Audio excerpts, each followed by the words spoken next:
Welcome जितने भी हमारे शिक्षक साथी जो बीपीएससी ट्री 2.0 का एग्जाम देंगे 6 से लेकर 12 तक, सबके लिए ये बहुत इंपॉर्टेंट है क्योंकि क्वेश्चन का कलेक्शन इतना शानदार है, सबके लिए इंपॉर्टेंट है और हर के एग्जाम में जो है ये क्वेश्चन टकरा सकता है। चाहे बीपीएससी शिक्षक के अलावा भी और किसी का एग्जाम देते हैं, जैसे दरोगा का, एसएससी का, चाहे किसी भी लेवल का एग्जाम दीजिए, यहाँ तक कि पीसीएस लेवल में भी ये क्वेश्चन सब आ सकता है क्योंकि अच्छा क्वेश्चन है, बहुत अच्छा क्वेश्चन है। ठीक है, एक भी क्वेश्चन फालतू नहीं दिया गया है। दूसरा बात मैं एक्सप्लेन भी करता हूँ, थोड़ा आपको पता होगा, नहीं तो 40 क्वेश्चन रहता है, इसको मैं चाहूँ तो 10 मिनट में आराम से ख़त्म कर सकता हूँ, जैसा कि नॉर्मली जो है यूट्यूब पे चलता है। ठीक है ना, 10 मिनट में 100 क्वेश्चन, 15 मिनट में 110 क्वेश्चन। ठीक है, तो यहाँ अपना को क्वेश्चन का जो है दौड़ नहीं लगाना है। देखिए कहावत है, 22 को रसगुल्ला एक बार में खाइएगा तो उससे कोई फ़ायदा नहीं होता, 4 को रसगुल्ला खाइए, आप पचा लीजिए तो आपके शरीर में फ़ायदा करेगा और वही जो आपका ग्रोथ करेगा। ठीक है, तो ज़्यादा क्वेश्चन बनाने के चक्कर में हमेशा कभी नहीं पढ़िए, जो ही बनाइए उसको अच्छे से पढ़ाएं। और जीके का खासियत है, सोशल साइंस का खासकर, कि जो भी पढ़िए उसके आगे पीछे का चीज़ पढ़िए। जैसे बाबर के बारे में पढ़ना है तो ये पढ़िए कि बाबर आया कहाँ से, बाबर किस वंश का संस्थापक था, बाबर जो है कौन कौन युद्ध लड़ा। ठीक है, बाबर की जीवनी के बारे में पढ़िए, बाबर कौन आत्मकथा लिखा था। तो जब तक आप बाबर के बारे में 10-20 चीज़ नहीं जानिएगा तो सीधा एक क्वेश्चन रट लीजिएगा, पानीपत का युद्ध कौन सा, प्रथम युद्ध या दूसरे युद्ध, तो इस तरीके से दिमाग में नहीं टिकता जीके। यही कारण है कि आप लोग जीके भूल जाते हैं। एक्चुअली में सोशल साइंस भी जो है अच्छे से पढ़िएगा तो नहीं भूलिएगा, क्योंकि आपको दिमाग में फंसाने का कुछ तो ट्रिक आना चाहिए। तो आपको क्या थोड़ा बहुत आगे का पढ़ना है उसके बारे में, ठीक है, आगे पीछे का चीज़। चलिए तो स्टार्ट करते हैं साथियों। इससे पहले मैं आपको पता ही होगा, हिस्ट्री का 2 वीडियो करा चुका हूँ। ठीक है, 40-40 नंबर का टेस्ट सीरीज, 2 जो है का ज्योग्राफी का हो चुका है और ये एक जो है आपका राज्य व्यवस्था का पॉलिटी का हुआ और ये दूसरा होने जा रहा है। ठीक है, तो देखते रहिए, बहुत शानदार सेशन है, बहुत आपके लिए उपयोगी होगा। पहला क्वेश्चन स्टार्ट करते हैं। कह रहा है कि किसने कहा है कि राजनीतिक कानूनी तौर पर यह स्पष्ट करती है कि हमें क्या करना चाहिए और क्या नहीं। तो किसने कहा था, तो ये हो जाएगा आपका ऑप्शन नंबर बी, अरस्तु। ठीक है, अरस्तु के बारे में आप जान लीजिए कि अरस्तु जो है यूनान का एक क्या था, तो दार्शनिक। दार्शनिक का मतलब होता है फिलोसफर। ठीक है, बहुत जो है डीप थिंकर, किसी भी पॉइंट पे जो होता है ना उसको क्या बोलते हैं, तो अरस्तु मतलब के दार्शनिक बोलते हैं। और अरस्तु के जो गुरु थे, ध्यान रखिएगा, अरस्तु के गुरु ये पूछा जाता है, अरस्तु के गुरु कौन थे, तो प्लेटो थे। और प्लेटो के गुरु कौन थे, तो सुकरात थे। सुकरात से बड़ा ऐसा माना जाता है कि अभी तक धरती पे कोई दार्शनिक पैदा नहीं लिया। ठीक है, और सब के सब यूनान से ही थे। तो यूनान का सभ्यता संस्कृति बहुत रिच है, ध्यान रखिएगा। आगे करा कि प्लेटो की पुस्तक है, प्लेटो की पुस्तक का नाम क्या है, तो ये हो जाएगा आपका द रिपब्लिक। ठीक है, ऑप्शन नंबर ए हो जाएगा। ठीक है, और अरस्तु की पुस्तक का नाम ध्यान रखिएगा, जो प्लेटो का चेला था तो उसका क्या है, पॉलिटिक्स। पॉलिटिक्स जो है राजनीति, किसके, अरस्तु के जो है पुस्तक का नाम है। ठीक है, ध्यान रखिए। अर्थशास्त्र आपको पता है किसका है, तो चाणक्य क्या है, चाणक्य कौटिल्य जिसको हम लोग बोलते हैं, हर बात में चाणक्य जोड़ देते हैं कि चाणक्य ने ये कहा था, भले युग कह रहा है चाहे नहीं कह रहा है। नेक्स्ट क्वेश्चन कह रहा है कि किसने राजनीति की तुलना स्त्री और पुरुष के शारीरिक संबंध से की है। ठीक है, तो कौन है ये बुर्बक आदमी, तो इसका आंसर हो जाएगा बर्नार्ड क्रिक। ठीक है, ऐसे ही मजाक में बोला दोस्तों, ये लोग बहुत विद्वान आदमी है। ठीक है, बर्नार्ड क्रिक जो है राजनीति की तुलना स्त्री और पुरुष के शारीरिक संबंध से की है। ठीक है, पिछला क्वेश्चन का थोड़ा आपको सेंस समझा देता हूँ। जैसे देखिए, बिना पुरुष और स्त्री के जो है शारीरिक संबंध के दुनिया का जो है निर्माण संभव नहीं है, समझिए, सामाजिक संरचना संभव नहीं है। उसी सेंस में बोला गया कि बिना राजनीति के अगर जो है ना इस मतलब समाज को चलाना भी असंभव नहीं है, इसी दृष्टिकोण में बोला गया है। किसके, तो बर्नार्ड क्रिक ने कहा। आगे कह रहा है कि हिंद स्वराज किसकी पुस्तक है, तो ये हो जाएगा आपका महात्मा गांधी जी का। ठीक है, ऑप्शन नंबर बी हो जाएगा। प्रेमचंद का ध्यान रखिएगा, गबन जो है, कर्मभूमि, रंगभूमि, ये सब बुक है। बाकी जवाहरलाल नेहरू का डिस्कवरी ऑफ इंडिया, भारत एक खोज। संत विनोबा के बारे में जानते हैं कि उन्होंने सबसे पहले भूदान आंदोलन चलवाया था। आगे कह रहा है कि नेपाल में लोकतंत्र के लिए संघर्ष के संबंध में कौन सा कथन जो है सही है। सबसे पहले देखिए, आप कोई भी क्वेश्चन पढ़िएगा तो कीवर्ड को पहले घेर दीजिए, ताकि आपको पता चले कि क्वेश्चन में पूछा क्या जा रहा है। तो पूछा जा रहा है कि नेपाल में लोकतंत्र के लिए संघर्ष के संबंध में कौन सा कथन जो है सही है। तो इसका आंसर क्या हो जाएगा आपका, ऑप्शन नंबर डी, 7 राजनीतिक दलों के गठबंधन द्वारा आंदोलन। नेक्स्ट क्वेश्चन कह रहा है कि निम्नलिखित में कौन जो है लोकतंत्र के विस्तार में सहायक नहीं माना जा सकता है। तो इसका आंसर क्या हो जाएगा आपका ऑप्शन नंबर सी, विदेशी शासक का आक्रमण। आक्रमण जो है, कोई विदेशी शासक आक्रमण करता है, इसका मतलब ये है कि लोकतंत्र में वो बाधा बनने वाला है। चलिए नेक्स्ट क्वेश्चन कह रहा है कि आर्थिक सामाजिक जीवन की वे दशाएं हैं जो है अधिकार जो है सामाजिक जीवन की वे दशाएं हैं जिसके बिना मनुष्य अपना पूर्ण विकास जो है नहीं कर पाता है। यह कथन किसका है? तो ये जो कथन है ये है आपका जो है लॉस्की का। ठीक है, ऑप्शन नंबर ए हो जाएगा। ये सब क्या है? तो ये सब बहुत बड़े लेवल के जो है राजनीतिक विचारक है, अर्थशास्त्री सब है। ठीक है, तो ध्यान रखिएगा। नेक्स्ट क्वेश्चन कह रहा है कि भारतीय संविधान नागरिकों को कितने प्रकार के मौलिक अधिकार प्रदान करता है। तो कितना प्रकार का प्रदान करता है बताइए।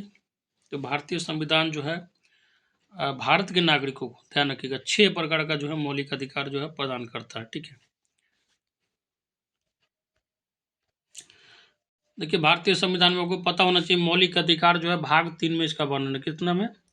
अच्छा क्वेश्चन, इसलिए ध्यान रखिए भाग 3 में है। और अनुच्छेद जो है इसका आपको पता होना चाहिए 12 से लेकर 35 तक जो है मौलिक अधिकार का वर्णन किया गया है। ठीक है, हालांकि 36 से 51 जो है आपका राज्य का नीति निर्देशक तत्व आ जाता है। और ये जो मौलिक अधिकार का कॉन्सेप्ट जो है विचारधारा कहाँ से लिया गया? तो संयुक्त राज्य अमेरिका के संविधान से लिया गया है। इस बात को ध्यान रखिएगा। चलिए आगे करा कि संपत्ति के अधिकार को मौलिक अधिकारों की सूची से कब हटाया गया? देखिए शुरू में अब आ गया ये क्वेश्चन, पहले क्वेश्चन का ही निचोड़ था।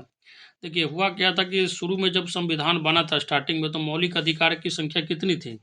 मौलिक अधिकार का मतलब होता है फंडामेंटल राइट। ठीक है, जो कि संयुक्त राज्य अमेरिका के संविधान से लिया गया है। तो इसको ध्यान रखिए। देखिए शुरू में मौलिक अधिकार कितना था? तो 7 था। कितना? 7 था। उसके बाद क्या हुआ कि 44वें संविधान संशोधन के द्वारा, ठीक है, 44वें संविधान संशोधन के द्वारा 1978 में जो कि हुआ था, उसमें जो है संपत्ति के अधिकार को मौलिक अधिकार से हटा दिया गया। कब? 44वें संविधान संशोधन 1978 के द्वारा। ऑप्शन नंबर बी होगा इस क्वेश्चन का आंसर। ठीक है, संपत्ति के अधिकार को हटा दिया गया, तो कुल 7 मौलिक अधिकार में से कितने जो है मौलिक अधिकार बच गए हैं? तो अब पूछा जा सकता है कि वर्तमान में भारत में कितने मौलिक अधिकार है। ये पहला क्वेश्चन पूछा था, तो ये इसी कॉन्सेप्ट पर था। ठीक है, तो 6 हो जाएगा। हालांकि पूछा जाता कि स्टार्टिंग में संविधान में कितने मौलिक अधिकार थे? तो 7 थे। आगे करा कि भारतीय नागरिकों के मौलिक कर्तव्य की सूची जो है संविधान में कब जोड़ी गई? तो इसका आंसर क्या हो जाएगा आपका? ऑप्शन नंबर ए, 1976 में। मौलिक कर्तव्य के बारे में आपको पता होना चाहिए, ये जो है आपका रूस के संविधान से जो है लिया गया इसका कॉन्सेप्ट। ठीक है, जैसे राज्य के नीति निर्देशक तत्व, तो इसका कॉन्सेप्ट जो है विचारधारा आपका आयरलैंड के संविधान से लिया गया है। आपातकाल का जो है ये सब का जो है लिया गया आपका जर्मनी के संविधान से। इसी हिसाब से आप ध्यान रख सकते हैं।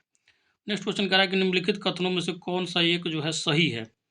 इसका आंसर क्या हो जाएगा आपका? ऑप्शन नंबर ए, वर्ष 1946 में प्रांतीय सभाओं द्वारा भारत की संविधान जो है सभा चुनी गई। Constitutional assembly of India, constitution का मतलब होता है संविधान होता है। ठीक है, असेंबली का मतलब सभा होता है। नेक्स्ट नेक्स्ट क्वेश्चन कह रहा है कि निम्नलिखित में से संविधान सभा की जो है संघ संविधान समिति का अध्यक्ष कौन था? तो संघ संविधान समिति का अध्यक्ष कौन थे? तो जवाहरलाल नेहरू जी थे खुद। ठीक है, ऑप्शन नंबर सी हो जाएगा। मैं 2-3 चीज बोल देता हूँ, ध्यान से सुन लीजिएगा। प्रारूप समिति के अध्यक्ष कौन थे? तो बहुत पूछा जाता है, सबसे ज़्यादा यही पूछा जाता है, प्रारूप समिति के अध्यक्ष कौन थे? तो ये थे आपके B.R. अम्बेडकर साहब। ठीक है, अम्बेडकर जी थे। उसके बाद अगर आपसे पूछा जाए तो राज्य संविधान समिति, जैसे ये संघ संविधान संविधान समिति था, तो इसके कौन थे? जवाहरलाल नेहरू। लेकिन यही में पूछा जाए कि राज्य संविधान समिति के अध्यक्ष कौन थे? तो ये थे आपके सरदार वल्लभ भाई पटेल थे। ठीक है, ध्यान रखिएगा। केंद्र लेवल का जो संविधान समिति था उसका कौन था हेड? जवाहरलाल नेहरू। लेकिन राज्य लेवल का कौन था?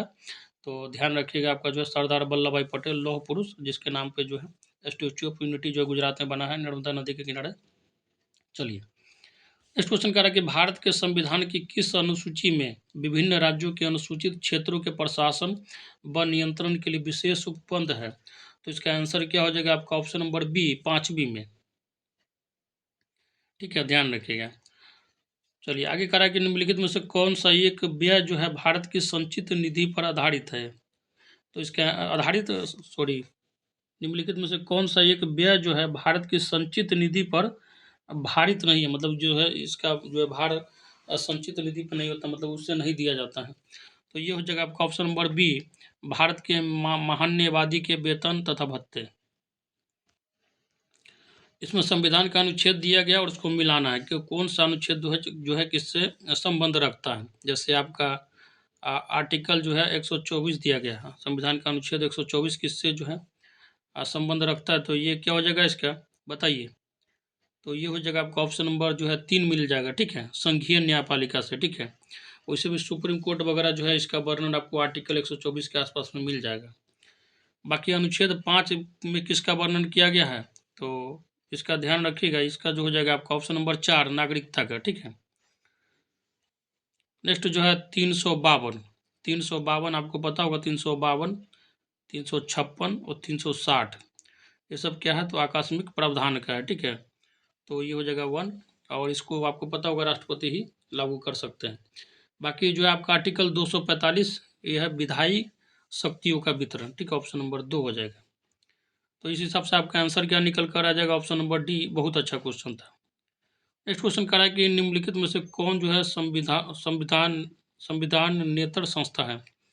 थोड़ा जो है कुछ ज़्यादा क्लिष्ट हिंदी है, तो इसका आंसर क्या हो जाएगा आपका ऑप्शन नंबर सी, योजना आयोग। योजना आयोग को ही प्लानिंग कमीशन बोला जाता है, और शुरू में जो है योजना आयोग को लाने का श्रेय किसको, तो जवाहरलाल नेहरू को है, ठीक है। और रसिया से, यूएसएसआर से ये कॉन्सेप्ट लेकर आया था, उस समय जो है यूएसएसआर होता था, ठीक है, सोवियत यूनियन इसको बोलते हैं, वहाँ से ये जो विचारधारा लाया गया प्लानिंग कमीशन का, ठीक है। हालांकि मोदी जी का सरकार आया तो इस प्लानिंग कमीशन का नाम चेंज करके क्या डाल दिया गया, नीति आयोग। क्या है, नीति आयोग। इसका मतलब क्या होता है, national institute of transforming India, और इसके अध्यक्ष कौन होते हैं, प्रधानमंत्री। हालांकि प्लानिंग कमीशन और योजना आयोग के अध्यक्ष भी प्रधानमंत्री ही होते थे, ध्यान रखिएगा। आगे कहा कि संविधान के किस अनुच्छेद में राज्यों द्वारा प्राथमिक शिक्षा मातृभाषा में दिए जाने का प्रावधान है, ठीक है। मतलब आपका जो बेसिक एजुकेशन होना चाहिए, एलिमेंट्री एजुकेशन होना चाहिए, आपको पता होना चाहिए, क्योंकि आप लोग शिक्षक बनिएगा तो आप लोग बेसिक एजुकेशन जो है, जैसे आप भोजपुरी एरिया के हैं तो आप भोजपुरी में ही समझाने का कोशिश कीजिएगा। ये नहीं कि खड़ी हिंदी में समझाना ठीक है, लेकिन आप जो है बच्चा को जितना ज़्यादा रिलेट कीजिएगा, आपको तो पढ़े ही हो, ये सब तो पढ़े होंगे आपको कैसे समझाना है, क्योंकि ये तो आपका अपना जो है क्या कहते हैं 2 साल वो पढ़ना पड़ता है, ये सब स्पेशल आप लोग। तो इसका आंसर क्या हो जाएगा, आर्टिकल जो है 350A में, ठीक है, ये वर्णन किया गया है कि प्राथमिक शिक्षा जो है मातृभाषा में दिया जाएगा। नेक्स्ट क्वेश्चन कह रहा है कि भारतीय संविधान के किस अनुच्छेद में अनुसूचित जातियों के लिए राष्ट्रीय आयोग का प्रावधान है। अनुसूचित जाति का मतलब होता है एससी, ठीक है, शेड्यूल कास्ट इसको बोलते हैं, ठीक है। शेड्यूल कास्ट मतलब अनुसूचित, सॉरी दोस्तों, अनुसूचित जनजातियाँ बोला गया है, तो ये हो जाएगा एसटी हो जाएगा, ठीक है। अगर जाति होता तो हो जाता है एससी हो जाता, ठीक है। जनजाति है मतलब एसटी हो गया। तो इसका वर्णन किस में किया गया है, तो ये हो जाएगा आपका ऑप्शन नंबर ए, अनुच्छेद 338A में इसका वर्णन किया गया है। नेक्स्ट क्वेश्चन कह रहा है कि भारतीय संविधान के नवीनतम संशोधन के साथ संशोधनों की कुल संख्या है, कितना हो गया संशोधन बताइए। बताइए, एक आध क्वेश्चन आप लोग कमेंट बॉक्स में बताइए, आप लोग बहुत सुस्त रहते हैं। तो इसका आंसर क्या हो जाएगा आपका ऑप्शन नंबर सी, 105 हो गया है। नेक्स्ट क्वेश्चन कह रहा है कि भारतीय संविधान में कितनी भाषाएं क्षेत्रीय भाषाओं के रूप में मान्यता प्राप्त हैं, तो इसका आंसर क्या हो जाएगा आपका ऑप्शन नंबर डी हो जाएगा 22 वर्तमान में, ठीक है। अलग क्वेश्चन पूछना चाहिए कि वर्तमान में भारतीय संविधान में कितनी भाषाएं जो है क्षेत्रीय भाषाओं के रूप में जो है मान्यता प्राप्त है, तो 22 है। हालांकि शुरू में जो है 14 ही था, इसके बारे में ध्यान रखिएगा। जो 21वां संविधान संशोधन के जो द्वारा जो है 21वां संविधान संशोधन के द्वारा जो है आपका सिंधी भाषा जुड़ा था, ठीक है, सिंधी भाषा जुड़ा था। उसके बाद 71वां संविधान संशोधन हुआ, इसके द्वारा जो आप याद रखिएगा नमक एक ट्रिक है, नेपाली, मणिपुरी और कोंकणी भाषा जुड़ा था। उसके बाद जो है 92वां संविधान संशोधन है, इसके द्वारा जो है आपका बोडो, संथाली, डोंगरी और जो है मैथिली जुड़ा था। अब इसको याद कैसे रखिएगा, तो 21वां संविधान संशोधन हुआ तो इसमें सिंधी जुड़ा। 71वां का ट्रिक है नमक, और 21 और 71 मिलाएगा तो 92वां संविधान संशोधन होता है, जो कि ये हुआ था। इसमें जो है 4 भाषा का संशोधन हुआ था। तो कुल मिला के कितना हो गया, पहले 14 था, एक 15 हो गया, 3 भाषा यहाँ 18, और ये 92वें संविधान संशोधन में 4 भाषा जुटा। तो टोटल अभी जो है कितना 22 भाषा जो है आपके संविधान में है, ठीक है, जिसका वर्णन किया गया है कि इस भाषा को जो है मतलब एक मान्यता प्राप्त है। आगे कहा कि भारत का संविधान डैश से लागू हुआ था, तो इसका आंसर क्या हो जाएगा आपका ऑप्शन नंबर सी, 26 जनवरी 1950 से जो है लागू किया था। हालांकि 26 नवंबर 1949 को इसको अपना लिया गया था। आगे करा कि भारत का संविधान जो है लागू तो नेक्स्ट क्वेश्चन करा कि भारतीय नागरिकों के मौलिक अधिकार डैश में दिए गए हैं। तो आपको पता होना चाहिए भाग 3 में इसका वर्णन है, ठीक है, ऑप्शन नंबर बी हो जाएगा। और अनुच्छेद किसमें है तो आपको पता होना चाहिए, अनुच्छेद जो है 12 से लेकर 35 में है, ठीक है। और ये कहाँ से लिया गया है मौलिक अधिकार, तो आपको पता होना चाहिए अमेरिका से लिया गया, यूएसए से, ठीक है, यूनाइटेड स्टेट ऑफ अमेरिका से। आगे कह रहा है कि उसके संविधान से लिया गया है। नेक्स्ट क्वेश्चन कह रहा है कि निम्नलिखित में से कौन से राष्ट्रपति जो है लगातार 2 कार्यकाल के दौरान राष्ट्रपति पद पर बने रहे। तो इसका आंसर क्या हो जाएगा आपका option number C, doctor Rajendra Prasad, ठीक है। और बहुत जीनियस आदमी थे भारत के, आपको पता होगा सिवान जिला के जीरादेई नामक स्थान से आते थे ये, ठीक है। वैसे भी जो है छपरा साइड का आदमी जो है थोड़ा ज़्यादा ही जीनियस होता है।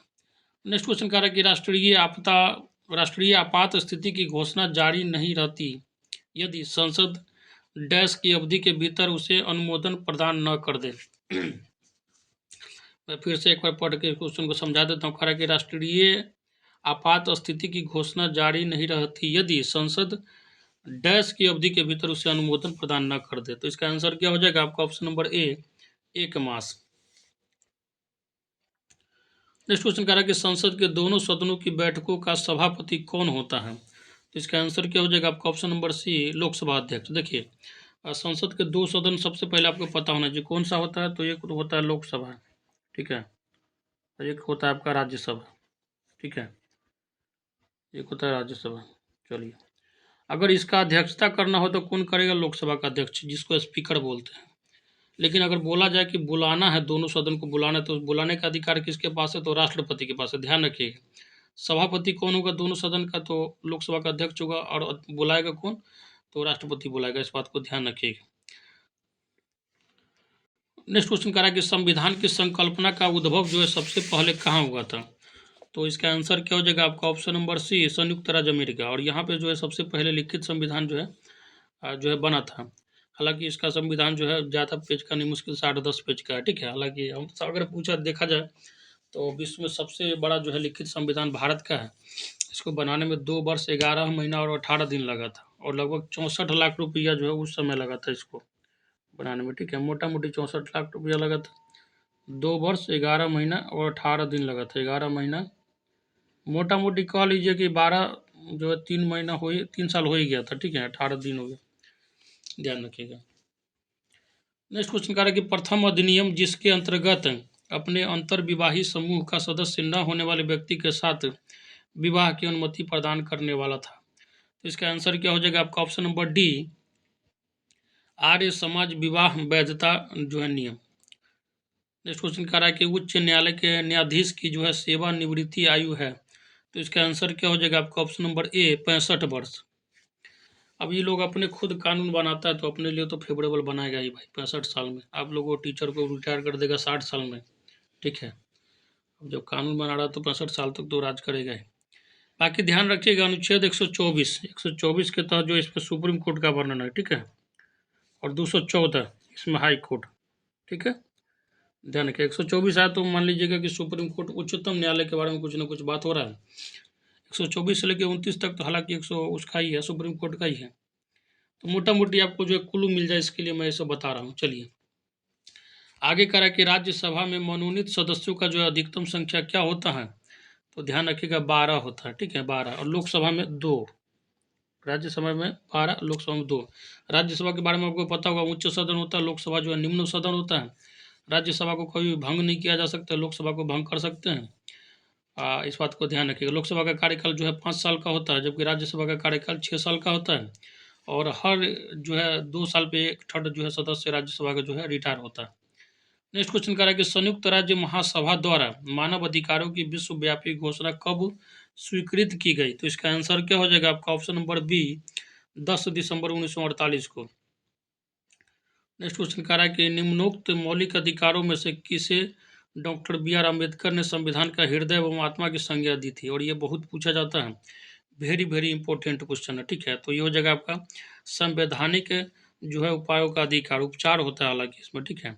ऑप्शन नंबर बी हो जाएगा। इसमें जो आर्टिकल 32 को उन्होंने कहा था, ठीक है। इसमें इसलिए कहा था कि इसमें 5 प्रकार के रीट का वर्णन है, ठीक है, जो कि आपको ये अधिकार देता है कि कोई भी आपको गलत तरीके से कानूनी पेच में फंसाना चाहेगा, तो आर्टिकल 32 में 5 प्रकार का रीट दिया गया, उसके तहत जो है आप निकल सकते हैं। इसलिए जो है अम्बेडकर ने इसको हृदय एवं आत्मा कहा था, ठीक है, heart and soul of constitution कहा था।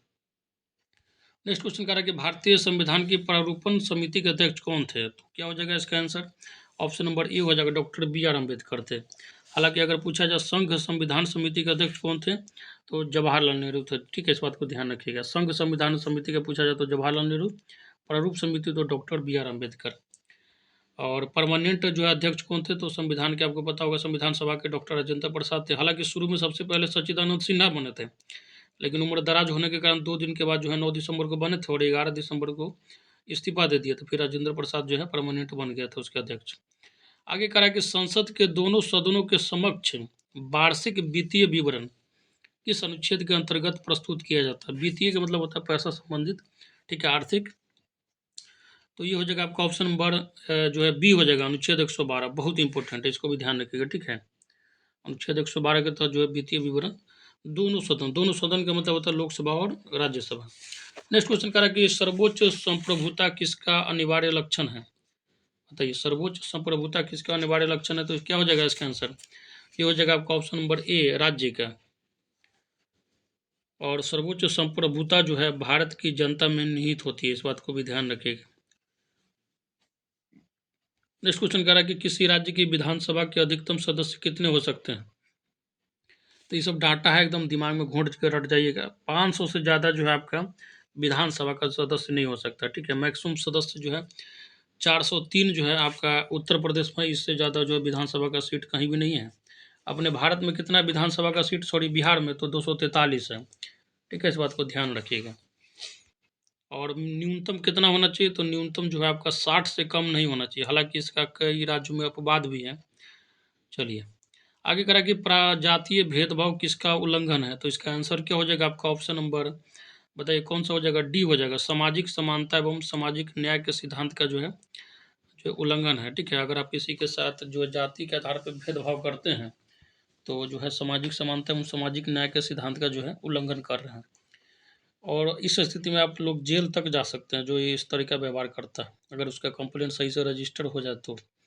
नेक्स्ट क्वेश्चन करा कि भारत में प्रथम आम चुनाव जो है किस वर्ष किए गए थे? तो इसका आंसर क्या हो जाएगा आपका? ऑप्शन नंबर डी हो जाएगा, 1951 से 52 में हुआ था। नेक्स्ट क्वेश्चन कह रहा है कि किस देश को सामाजिक विभेद के कारण विखंडन का सामना करना पड़ा? तो इसका आंसर क्या हो जाएगा आपका? ऑप्शन नंबर सी, यूगोस्लाविया को। यूगोस्लाविया को जो है सामाजिक विभेद के कारण जो है विखंडन का सामना करना पड़ा था। यूगोस्लाविया में भी वही हुआ था, राजनीतिक और में जो है धर्म और जाति के आधार पर इतना टुकड़ा में बटा कि यूगोस्लाविया जो है एक खरबूजे की तरह जो है कई टुकड़ों में बट गया था, ध्यान रखिएगा। नेक्स्ट क्वेश्चन कह रहा है कि निम्नलिखित में से गलत बयान जो है कौन सा है? बयान का मतलब होता है कोई भी उक्ति, जो आज आप बोल दिए कोई चीज़ माइक पे जाके बोल दिए तो क्या हो गया? बयान हो गया। तो कौन सा बयान जो है गलत है? तो इसका आंसर क्या हो जाएगा आपका? ऑप्शन नंबर बी, लोकतंत्र जो है सामाजिक विभेद के आधार पर देश को विखंडित करने में सहायक होता नहीं। लोकतंत्र जो है सबको जोड़ने में मदद करता है। लोकतंत्र का मतलब क्या होता है? जनता के द्वारा जो है चुना गया प्रतिनिधि है, मतलब सर्वसम्मति से मतलब कोई भी चीज़ बन रहा है, चाहे सरकार बनना चाहे कोई भी चीज़। आगे करा कि सांप्रदायिकता का सही अर्थ क्या है? तो इसका सही अर्थ है आपका जो है अपने धर्मों को सभी धर्मों से श्रेष्ठ समझना। और देखिए एक मैं आपको बात बताता हूँ, जैसे ही आपका श्रेष्ठता का जो है बात कहीं पे आता है, इसका मतलब हो जाता है कि वहीं से विवाद शुरू हो जाता है। श्रेष्ठ होने का मतलब जैसे मैं बेस्ट हूँ, मैं बेस्ट हूँ, इसका मतलब क्या है? दुनिया में बाकी से चीज़ जो है हमसे बेटर हो सकता है, लेकिन हमसे ऊपर नहीं हो सकता। और बेस्ट जो है वर्ड ही अपने आप में जो है विवाद का कारण बन जाता है हर जगह। जैसे कोई बोल देता है कि मेरा जाति बेस्ट है, चाहे मेरा धर्म बेस्ट है, चाहे मैं ही बेस्ट हूँ, मैं मेरा काम बेस्ट है। तो यहीं पे जो है आपका समझिए कि एक कंपैरिजन की भावना होता है, और कंपैरिजन का भावना जो है और समाज में क्या होता है? एक विभेद का कारण बनता है, एक कलह का कारण बनता है, ठीक है। तो सांप्रदायिक का सही अर्थ क्या है? तो अपने धर्म को सभी धर्मों से श्रेष्ठ समझना। आपका जो है देखिए विचार ऐसा होना चाहिए कि सभी अपने अपने जगह पे अच्छे हैं, तो कहीं भी जो है विभेद नहीं आएगा। लेकिन हर आदमी अपने आप को बेस्ट बनाने के चक्कर में जो है लफड़ा कर लेता है। तो ये था साथी आपका जो है राजनीति का दूसरा टेस्ट सीरीज था। आप इसको देखिएगा, उम्मीद करता हूँ अच्छे अच्छे से पसंद आया होगा। और सोशल साइंस और साइंस का पीडीएफ कंप्लीट है, अगर आप लेना चाहते हैं तो आपको जो है मैसेज जो है आपको व्हाट्सअप नंबर दिया गया, उसमें मैसेज करके जो है संज्ञान ले सकते हैं। बहुत जल्दी जो है आपका 6 to 8 में जो है सोशल साइंस और साइंस का पीडीएफ कंप्लीट हो जाएगा। और 9th-10th का जो आपका हिंदी और मैथ के पीडीएफ पे काम चल रहा है, उसको भी तैयार करके आप लोग के बीच जो है प्रस्तुत कर दिया जाएगा। ठीक है साथी, तो देखते रहिए, अपने दोस्तों में शेयर करते, धन्यवाद।